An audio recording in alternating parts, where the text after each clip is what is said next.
Hello everyone, this is Crota giving you a shoutcast between TeD and Th000 here on Echo Isle. Here we have TeD spawning as the yellow undead player over here on the right side of the map. Meanwhile, we have Th000 or Panda Th000 spawning over here as the purple human player. So it will be human versus undead here on Echo Isle, almost said Terran. So now we see Th000 opening up with a standard Altar of Kings barracks with a farm. Meanwhile, TeD getting that standard crypt, also going for an Altar of Darkness and a ziggurat. So based upon the current placement of all the buildings, I believe TeD will be opening up with most likely a Death Knight followed by ghouls and perhaps Undead Crypt Fiends. Meanwhile, over here we see what the standard barracks, Archmage may be coming out of there in just a moment, most likely an Archmage because it is being sped built, and speed building an Altar of Kings and trying to creep with an early Mountain King is fairly difficult. However, Th000 always up for the challenge and now going to be using that, going to train on early Mountain King and trying to creep out this location with just Militia and Footmen. A Mountain King is not as strong as the Archmage at the very opening of the game. It's harder to creep. However, getting level 2 and level 3 Stormbolt with a Blood Mage Banish combination becomes very powerful later in the game to try to start sniping heroes. Meanwhile, back over here, we do see a Death Knight now being trained. I thought I saw a Dreadlord for a moment, and I would have been utterly amazed. However, it is just a Death Knight, and no sides doing any scouting just quite yet. We do see the Tome of Relics now coming into play, and most likely TeD will be purchasing a Rod of Necromancy in order to get some early skeletons and try to do some creeping of his own.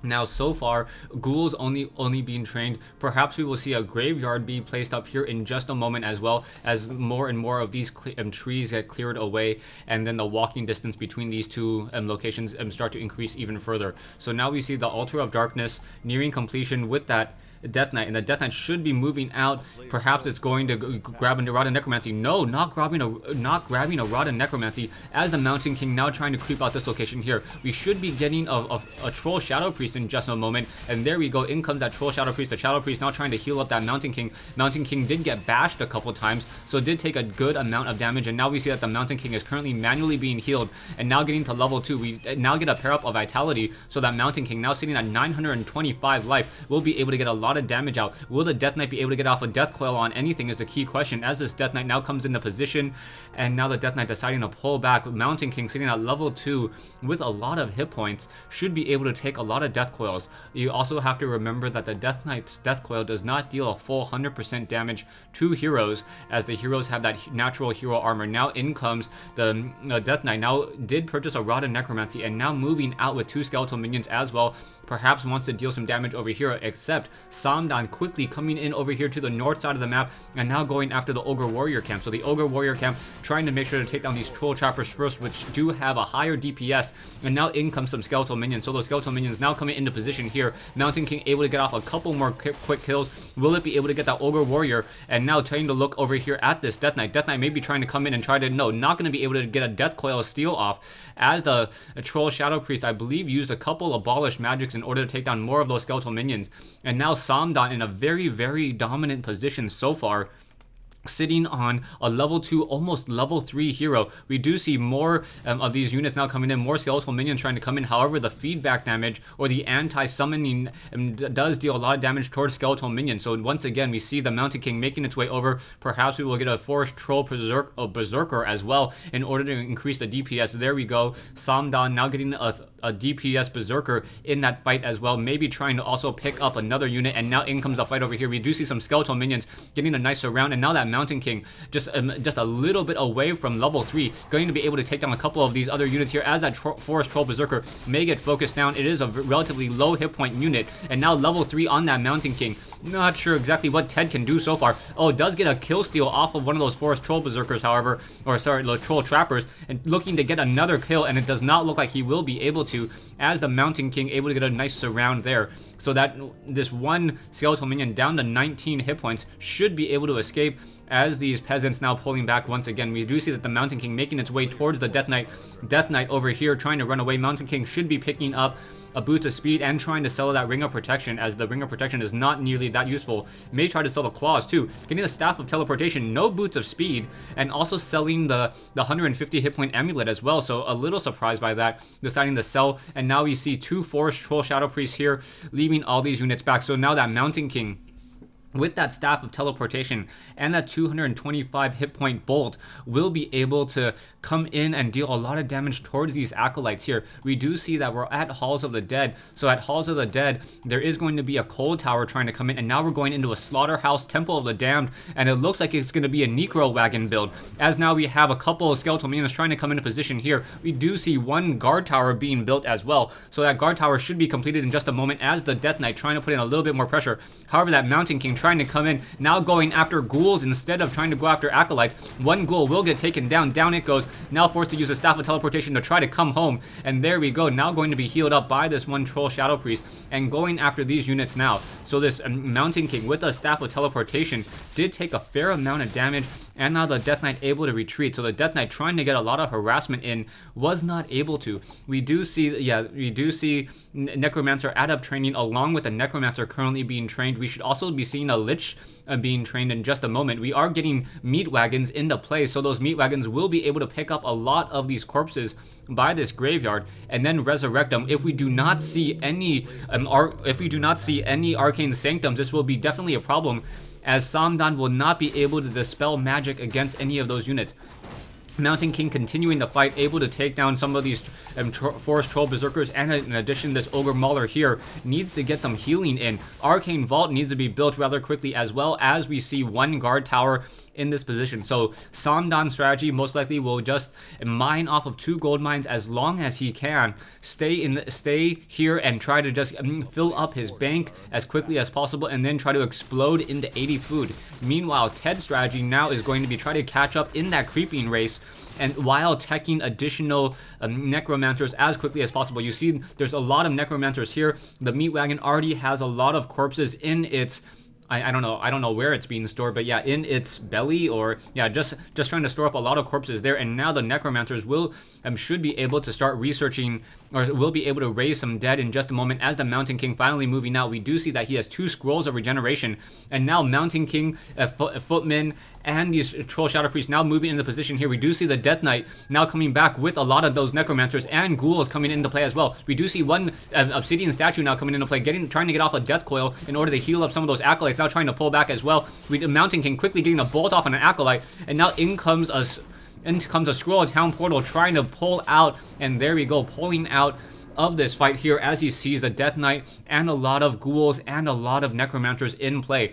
So we see the meat wagon will be dropping all of those corpses in just a moment, and it will be an instantaneous army for TeD as he tries to engage. This is a perfect counter, as we see a blacksmith now trying to be placed down. The Mountain King down over here. The Death Knight needs to make its way over as quickly as possible. We do see the obsidian statue most likely will be trying to get the essence of mana on to all of these necromancers. Those necromancers will be able to get a lot of summoned units in just a second. In comes this Mountain King. Mountain King now in a little bit of trouble, using a staff of teleportation and trying to pull away, and will be able to pull out in just a second once again, as all of these necromancers now moving out. We see one meat wagon, and that is it. And now in comes that Mountain King. Mountain King trying to get a Stormbolt off, will be able, no, not able to take down this necromancer as a Death Coil tries to save it. However, Focus Fire able to deal more and more damage. We do see Samdan now getting a lot of creeps.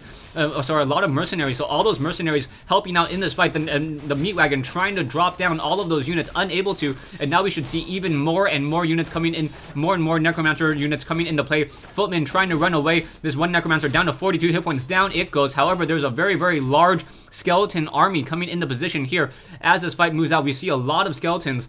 I wish I could double click and see how many there are, as this Death Knight now at level 3 will be able to put a lot of pressure. We do not have the meat wagon, however. Another meat wagon now making its way over across the map, and now trying to put pressure onto this blacksmith. Those guard towers do not have enough range, as all of these units continue to just take damage from these guard towers here, and not giving any experience to that Mountain King. Mountain King sitting at level 4. However, the Mountain King getting some experience, as the meat wagon now trying to come into play as well. Meat wagon now going to start launching those, I guess, meatballs over towards this Arcane Vault. Arcane Vault will take some fair amount of damage. We do see one Necromancer here, but that is it. We do have a lot of ghouls. A second Necromancer, third Necromancer now coming into play, trying to get more skeletons. So we now have 4 skeletons back in play here, as we're trying to get more damage back onto this Arcane Vault. Arcane Vault taking some amount of damage, and now an additional meat wagon coming out to join in on this fight. So TeD doing a good job trying to put down pressure. Samdan is being forced to just spend a lot of his gold on trying to repair all these buildings, and he needs to take down this one arcane vault, and down it, no, not it, it does not go down. There we go, it finally goes down, and now going to change its focus onto the blacksmith. The blacksmith now going to go down as well, so no more mortar teams. Mortar teams would have been very strong against the necromancer unless we have any arcane vault up here, and we do not have any, any additional workshops there. So now we do have one blood mage and spellbreakers trying to come into position, and more meat wagons coming in as well. So this Necrowagon strategy working out very well. We do have one workshop down here, so this one workshop down here will be able to start training up mortar teams and getting a lot of that splash damage. In comes the mana, the siphon mana of that blood mage, and thus really will be able to get even more mana towards that Mountain King. So that Mountain King gonna be able to get off a lot of storm bolts fairly easily. However, there are so many skeletal minions around the map that it's very difficult for any of Samdan's units to really get a decent surround off, and now even more damage coming in. Those spellbreakers do have normal armor, so they take additional damage, and now once again that Mountain King getting a lot of mana, sitting at 300 mana once again, will be able to get off an additional storm bolt as soon as that fight, as soon as that cooldown comes back in, and now mortar team's able to just deal and push out this whole entire attack here. We do see one spellbreaker trying to take down this one necromancer here. Necromancer does not have any mana, doesn't have any energy, or yeah, doesn't have any mana, and down it goes. However, now we have 3 meat wagons continuing in play, trying to take down this town hall expansion. Level 1 masonry upgrade is in play, so that will allow those to have additional armor. And now we see an ogre mauler down to 104 hit points. No priest. So trying to use a blood mage and a Mountain King, and that is it to hold off this attack. We do see 3 meat wagons, and this town hall will get taken down, and down it goes, and no more mining coming in from Samdan. However, we do see Samdan now moving out with this army here. We do also see a lot of peasants hiding down over here as well. So will these units be able to push out? The meat wagons now trying to finish off the rest of these buildings here. Level 4 on that Death Knight. So a very, very nice level 4 coming into play. And now a scroll, a town portal being used to try to return all these units home. And now using a scroll of regeneration. So Samdan now seriously hurt. The human player in Warcraft 3 needs to be up on expansions. However, the mortar team now coming in. That mortar team most likely will get taken down. And then will the Death Knight try to use a Death Coil to make sure that it gets taken down. Down it goes. Able to get off one more mortar shell onto the meat wagon, and now we have 3 meat wagons coming in. 3 meat wagons. We do see the blood mage now will be getting into level 2 in just a second. Level 4 on that Mountain King, perhaps level 5 after this particular creep camp, and level 5. Level 3 Stormbolt with Banish will be a very, very strong 1-2 punch, especially dealing damage towards that Death Knight. And the Banish increases the amount of damage done by Stormbolt, I believe, by 66%. And level 3 Stormbolt deals 375 damage. So that is enough to instantaneously kill most units in the army of TeD, which most of the units are necromancers, so it doesn't even need the banish. And now we do see a lot of these meat wagons should be unloading their corpses in just a second. There we go, and an instantaneous army now being brought out. We do see the Mountain King now trying to come into position here, and now fighting on both sides, so getting a little bit flanked in this position. But there's so many skeletal minions, and a lot of these spellbreakers will get taken down. More fighting coming back in, looking for that Death Knight. Death Knight down over here, trying to get some more hits in, and so many skeletal breakers, and in comes a Knight Death Coil and a Banish, however, so that Death Knight being able to pull back, and now a Siphon mana and a Surround on the Death Knight, doing a Death Pact on a Necromancer in order to stay in that fight, and now being forced to finally use a Scroll of Town Portal, getting a lot of damage dealt onto those Spellbreakers. However, a lot of these meat wagons still in this fight, and a lot of those skeletons still in that fight, not fighting, so not quite sure what's happening over here, as we have more Siphon mana and all of these necromancers unable to be recalled with that Scroll of Town Portal out of range. However, we now see all those mass skeletal minions coming straight into the base of Samdan. Stay tuned for part 2 of this replay between Samdan and TeD here on Echo Isle.